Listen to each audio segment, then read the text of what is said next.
There are a few skills that are hardwired into the brains of infants that are so fundamental and so critical for survival that they're operative from the moment of birth, if not sooner.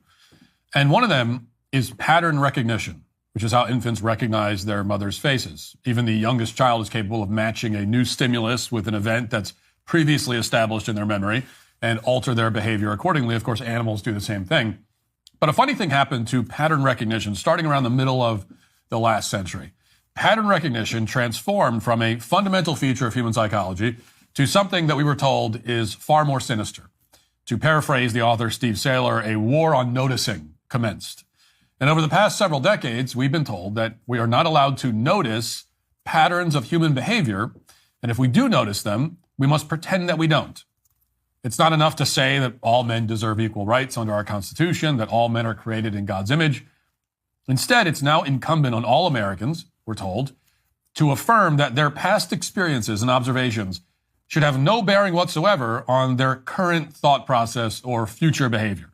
White Americans who observed that cities were becoming much more dangerous, for example, were not supposed to flee to the suburbs for the safety of their families. Rather than engage in white flight, they were supposed to stay put and enjoy the fruits of diversity.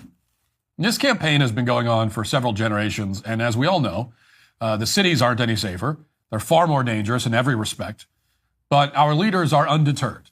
The mandate of total conformity, the war on noticing, is still underway. And that's why you probably haven't heard the story of a white 19-year-old Berkeley student named Seth Smith. Now, 5 years ago, Seth Smith was shot in the back of the head while he was out for a walk near campus. There was no warning. It was not an attempted robbery or anything like that. In fact, Seth Smith still had his headphones on when his body was discovered. And when investigators identified the killer and began questioning him, he complained, quote, "A white kid gets killed and the whole damn world stops. F that white mother effer." Now, Seth Smith's killer, as you might have guessed, was black. And in response, there were no CNN segments about a modern-day lynching. There was no national outcry. Instead, a few months later, the Biden administration declared that white supremacy is the greatest threat facing the nation. Not long afterwards, a white Philadelphia parking enforcement officer named Tim McKenzie was nearly executed in a similar fashion. He was shot in the back of the head by a black man while he was on the job the day after Thanksgiving. This, again, was not a robbery or the result of any kind of altercation. Security camera footage shows that the two men did not interact in any way before the shooting. As Tim McKenzie crumbled to the ground with a bullet lodged in his skull that would take surgeons 15 weeks to remove, the shooter immediately ran away. And again, national media buried the story. You weren't supposed to notice that it happened. In 2023, there was a similar response, or lack thereof, when a white handyman named Lawrence Herr was murdered while he was fixing his elderly mother's mailbox in a suburb of New Orleans. We talked about the murder on this show at the time, but no other major media outlet has ever been interested in the story. Two black men had taken the day off of their jobs at IHOP in order to find a white person to murder. That was their explicit goal, which they later admitted to police. They wanted to go hunting for white people. And so when they saw Lawrence Herr, they circled the block a few times before gunning him down and leaving him to die in the street. No words were exchanged, no altercation. Their only motive was that Lawrence Herr was white.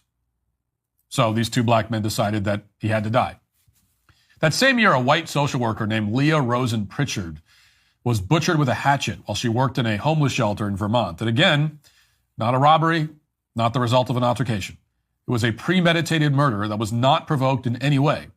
And after the killing, a local prosecutor remarked, "What hits personally for me is that there are definitely larger community conversations that we need to have, but we can't escape and we can't ignore."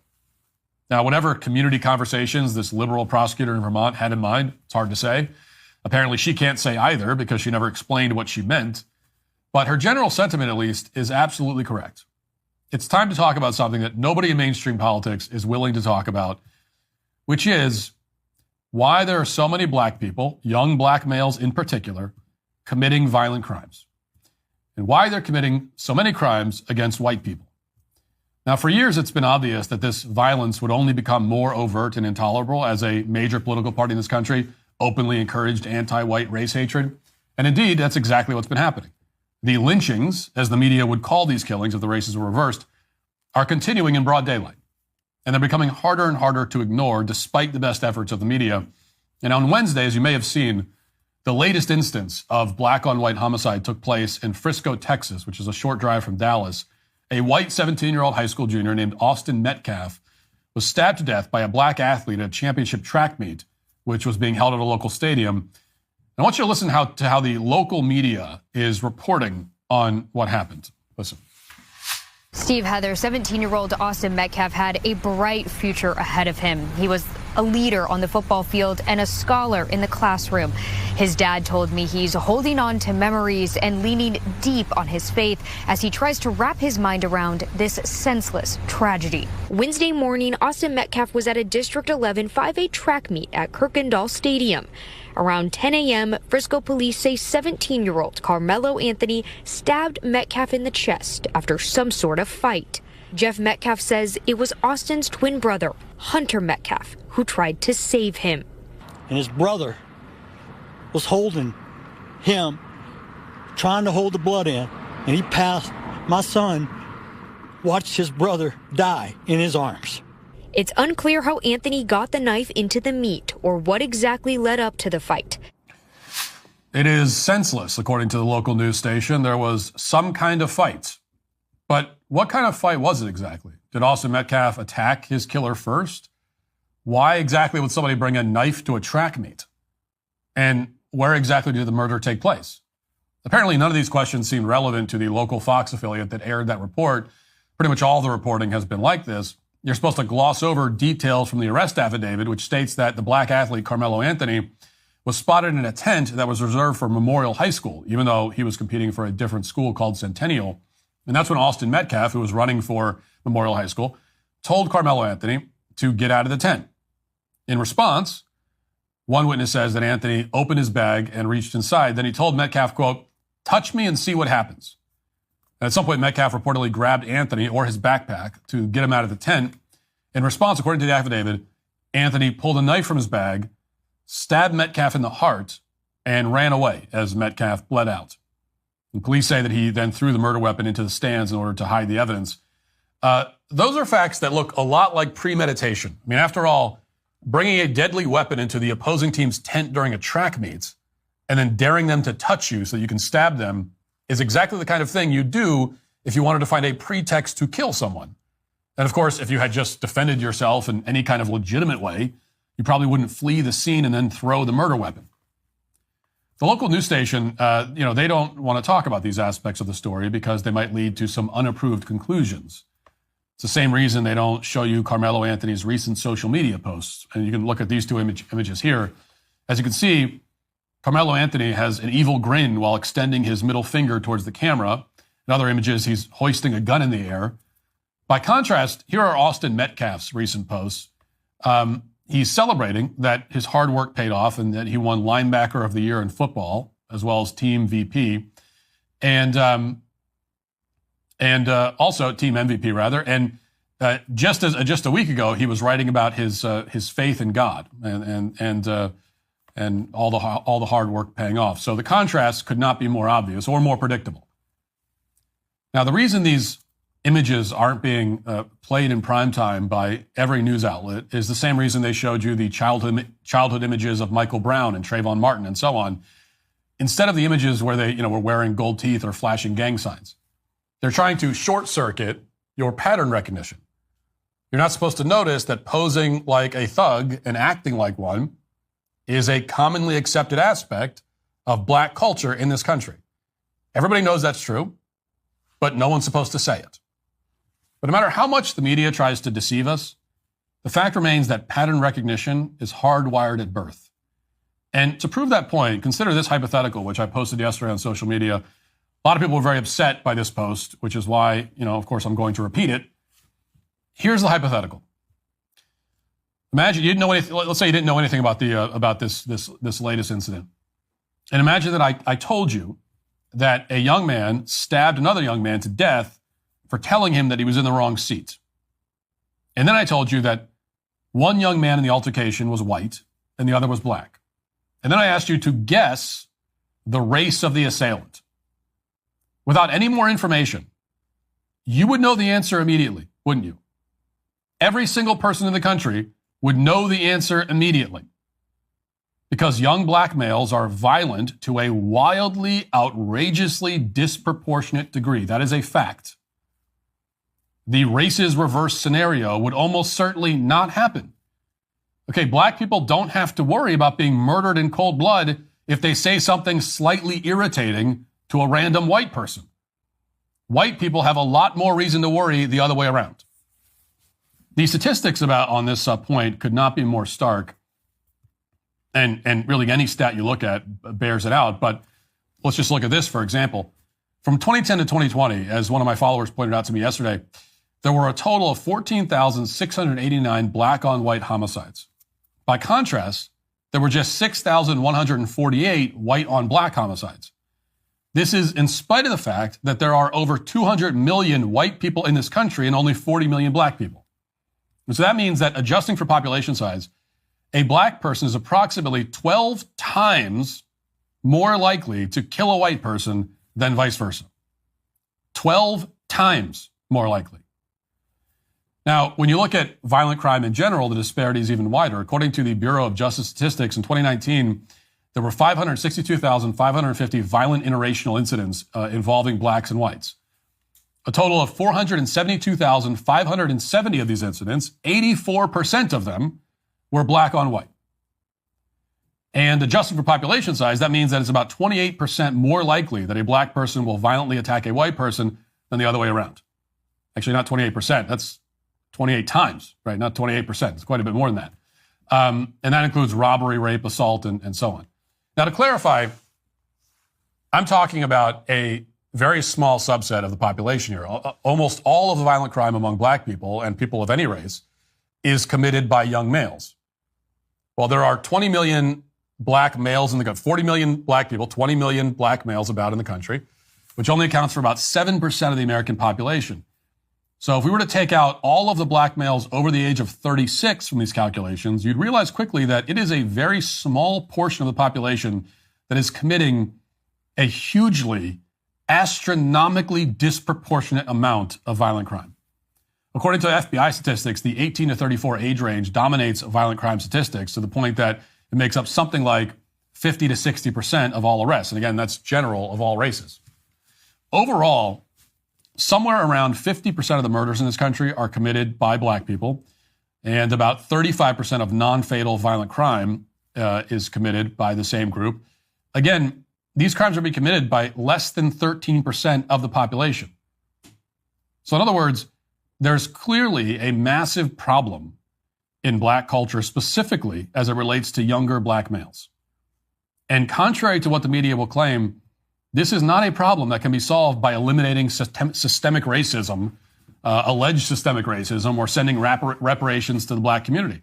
The New York Times, of all places, made this very clear in its reporting a few years ago. Here's what they wrote in the New York Times.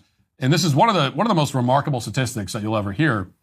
Quote, the sons of black families from the top 1% had about the same chance of being incarcerated on a given day as the sons of white families earning $36,000 a year. I'll say that again for emphasis. The sons of black families from the top 1% economically had about the same chance of being incarcerated on a given day as the sons of white families earning $36,000 a year.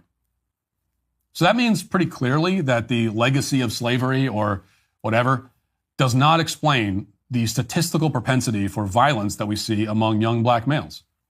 No amount of affirmative action or DEI can solve the problem. Reparations are not going to fix this. It is a much deeper issue. So then what does explain these statistics? Well, we've discussed many times that roughly 70% of black children are born to single mothers. That's far higher than any other demographic group on the planet. And it's obviously a major contributing factor. No demographic group can remain productive and functional members of society if their children are routinely abandoned by their fathers. But at the same time, we still have to explain why exactly all of these black fathers are abandoning their children. You know, we have to solve the cause of the problem rather than talking about just the symptoms. Jason Whitlock wrote this on X yesterday, quote, quit imagining if the roles were reversed and reverse your role in the insanity. Boldly state there's a problem with American black culture and that we all must reject and fight against a demonic culture that defines blackness as loud, violent, entitled, hedonistic, materialistic, ghetto, prison, victimhood, profane, matriarchal, and tatted. loudly and boldly reject so-called black culture. It separates black people from Christ. Reject the idols of black degeneracy, Snoop, Kendrick, Dr. Dre, Jay-Z, Cardi B, etc., all demons. Now, this is a black man saying this, of course, and it's probably worth paying attention to. Now, of course, much of modern culture across the board is, as Jason says, demonic. The glorification of materialism, of hedonism, and so on is not a feature exclusive to black culture. But these problems are obviously significantly more pronounced in the black community. And black culture is therefore producing a lot of very angry, very violent young men who do not value human life, their own or anyone else's. This is a fact borne out by both statistics and individual experience of pretty much everyone in the country. This is a real problem. We all know it. We have to stop pretending that we don't know it. Now, is this the only cause for dysfunction in black communities? Of course not. I mean, anyone who tells you that there's an easy solution here is lying to you. The roots of this problem are deep and far-reaching and tangled in many different directions. But we know with certainty that we'll never identify those roots if we can't speak honestly about it. You know, every academic is required to believe that any negative statistic involving racial disparities in the aggregate, whether it's SAT scores or violent crime or anything else, must be the result of systemic racism and nothing else. As a corollary, we're required to believe that every statistical discrepancy can be solved with liberal social engineering. Well, this approach has been a disaster for this country. Too many people of all races have been killed because statistics and common sense and open debates are now effectively outlawed. You know, we constantly hear about the need for an uncomfortable conversation about race. We hear this all the time. Well, this is it. This is the uncomfortable conversation. And for Austin Metcalf's sake, and the sake of countless other victims, both white and black, it's time that we finally start having it. Now let's get to our 5 headlines.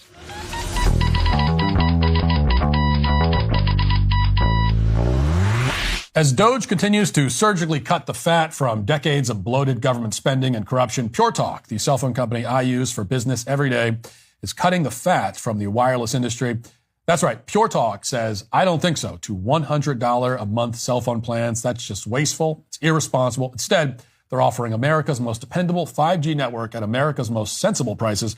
Listen to this: unlimited talk, text, and 15 gigs of data, plus mobile hotspot for just $35 a month. And the best part, right now, you get a free 1-year membership to Daily Wire Plus. And with Pure Talk's U.S. customer service team, you can switch hassle-free in as little as 10 minutes.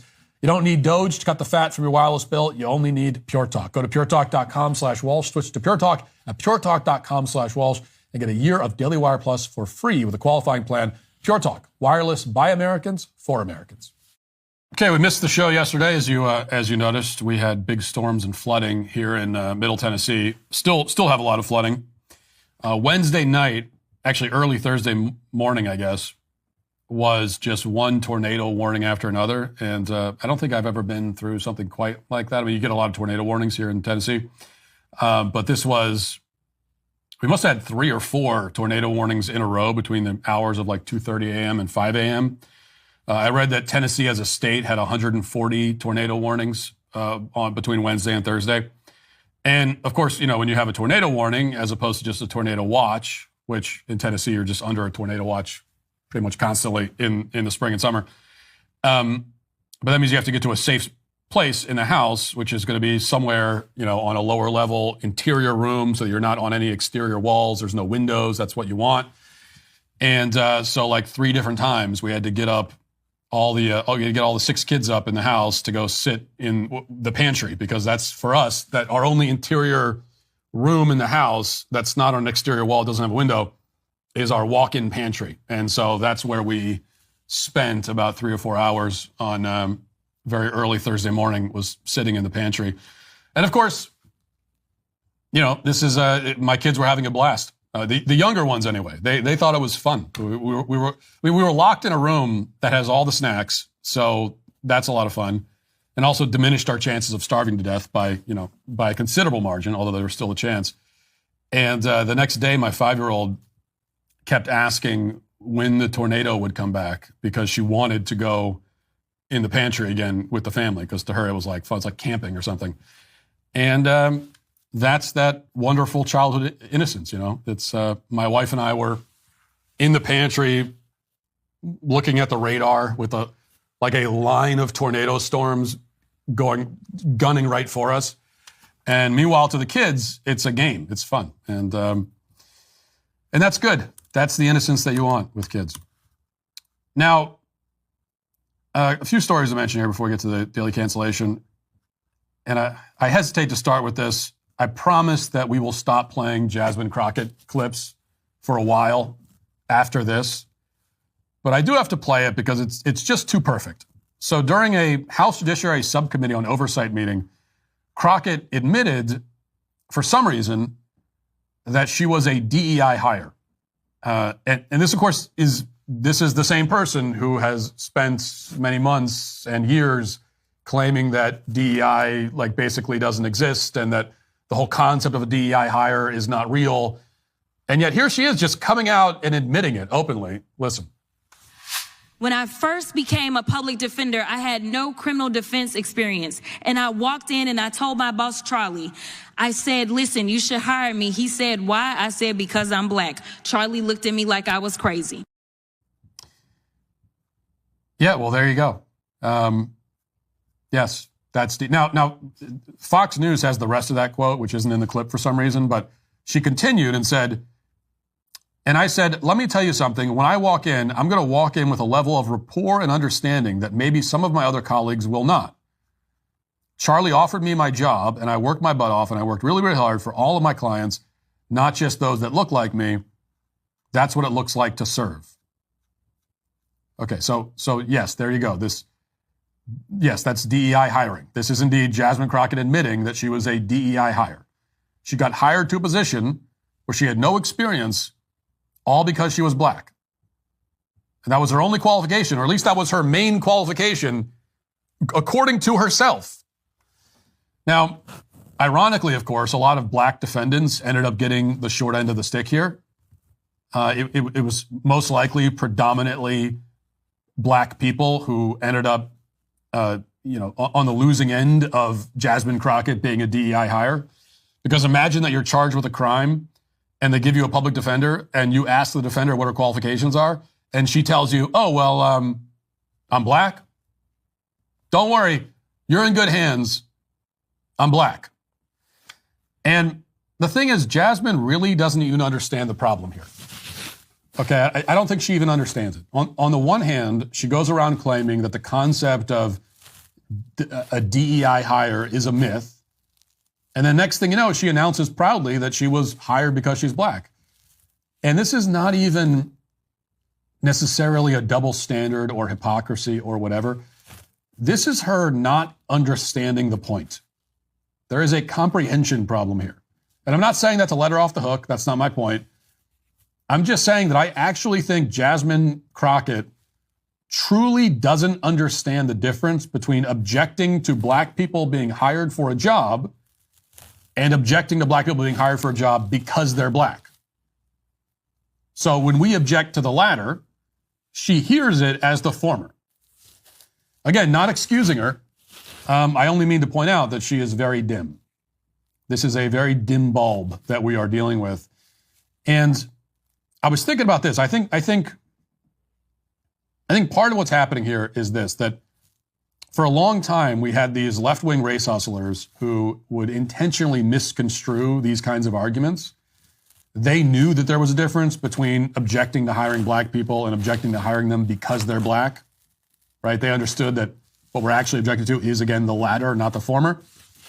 They knew that, but they conflated the two cynically and intentionally. And they did this to manipulate the rubes who would follow them and are too stupid to understand the distinction.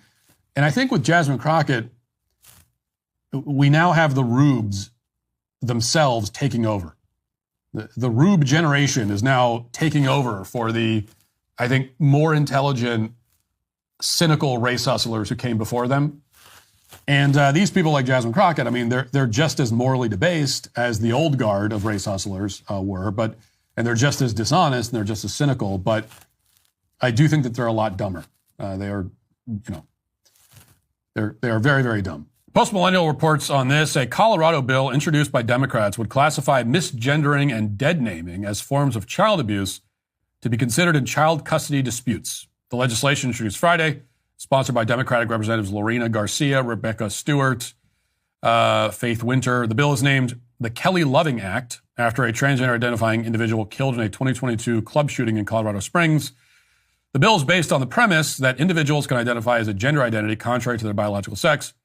It defines dead naming as to purposefully and with the intent to disregard the individual's gender identity or gender expression, refer to an individual by their birth name rather than their chosen name.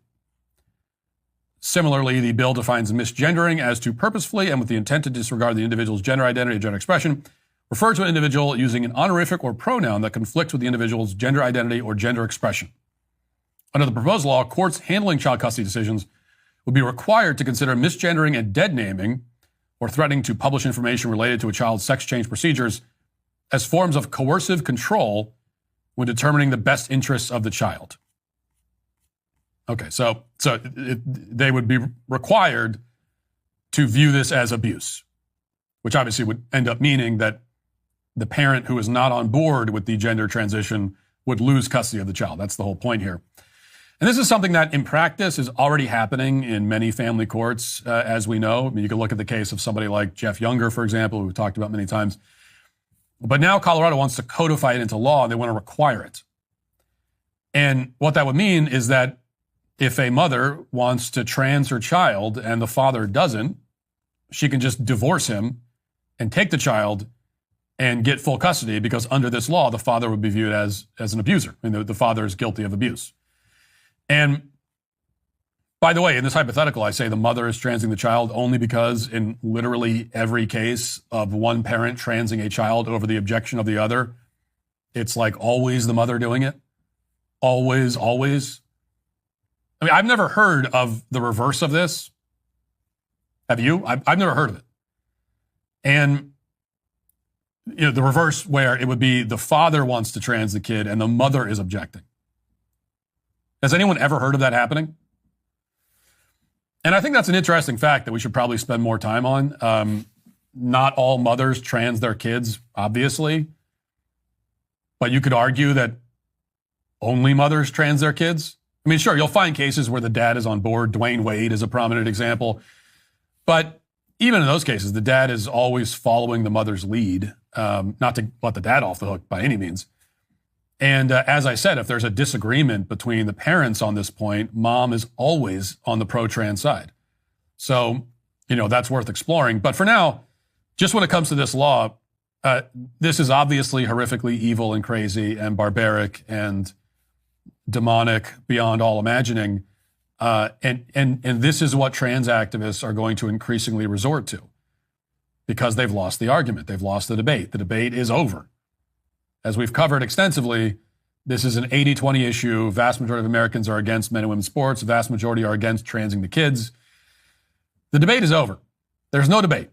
Trans activists have lost. They know they lost. And so all that is left is coercion, right? Rip the children away from their parents, trans the children by force, which is kind of the nuclear option. And to be clear, trans activists have been using this option the whole time, but now it's all they have. Force and compulsion. Tear the families apart, throw the sane parents out, throw them in jail if you can, trans the kids, do it by force. That's their approach now because it's all they have. And that's why it's going to become even more important if you're a single person, if you're a single man especially, to make sure that, when you're out on the dating scene, that the woman you're dating, the woman you're considering proposing to, is fully on your side. On this issue and all, that your values are fundamentally aligned completely. So, and that's pretty easy to tell. Because like when you bring up the trans stuff to a woman that you're dating, which I think no reason why you can't bring it up on a first date. Maybe you want to wait till the second or third, that's fine. But when you bring it up, she better react with revulsion, disgust, fury, right? The idea of a gender transition for a child, any of this stuff. You know, she better say words to the effect of, castrating kids, are you insane? Hell no. I would rather die than have that happen to my kids. Like something like that. Her answer needs to be that strong, needs to be that conclusive, because if she has the slightest sympathy for the pro-trans side, run away. I mean, get up in the middle of the date, walk away, ghost her. Don't even bother breaking. Just leave. This is over. We're done. I'll never talk to you again. I mean, that is how strict the line has to be. And that's partly because if your values are not aligned on that level, on that fundamental level, if you can't even agree on, the reality, biological reality, or these basic moral questions, then the relationship ultimately isn't going to work. But also, when you look at the way family courts work and also these laws that are being passed and proposed in many states, this is the level of caution you need to exercise so that you don't end up married to a woman who will try to steal your son and castrate him. And that's a real thing you have to worry about. But that doesn't mean that if you're a young man, you have to give up on relationships, give up on marriage. That's why I've always said no reason why you have to abandon it. You just need to bring up these subjects early and hear what she thinks. And it will be easy to tell. Right? Any person who's sane on an issue like this, that's it. You can't fake that. So you just have to have the conversation. All right, I want to talk about this. This is a case with the most predictable twist ending maybe in history. It started a few days ago, earlier in the week, when the media started frantically reporting about a guy named Chris Lewis, who was arrested in Georgia for leaving his kids aged 1, 6, and 10 at a McDonald's for 2 hours unattended so that he could go to a job interview. And the media ran with the story, tons of headlines about it, a lot of commentary on social media focusing on the fact that Chris Lewis is black. So the implication is that this was somehow racist as well. And before long, there was a GoFundMe that was established for this father that raised tens of thousands of dollars to give to this dad because he was just trying to better his life and better his children's lives. And, people love donating to GoFundMes. And anytime there's a viral story about anyone who seems to be, vaguely sympathetic, we know the GoFundMe is close behind and it's going to raise a lot of money. And that's exactly what happened here. Now, I saw this story and I didn't comment on it at first, even though I would tend to probably be on the side, or maybe not on the side of, but sympathetic to the father in this story. Like in this version of the story, if it was true, I would tend to be sympathetic to a father who did something like that in order to go to a job interview. It's a bad idea. Don't get me wrong. I would not do that. It's a very bad idea. It's very ill-advised to leave a 10-year-old to watch a 1-year-old at McDonald's for 2 hours. Very bad idea. But if he's trying to go get a job and he's trying to better his life and the life of his children, then I'd be sympathetic. And I do think that we've gotten way, way too hyper and paranoid about leaving kids alone places.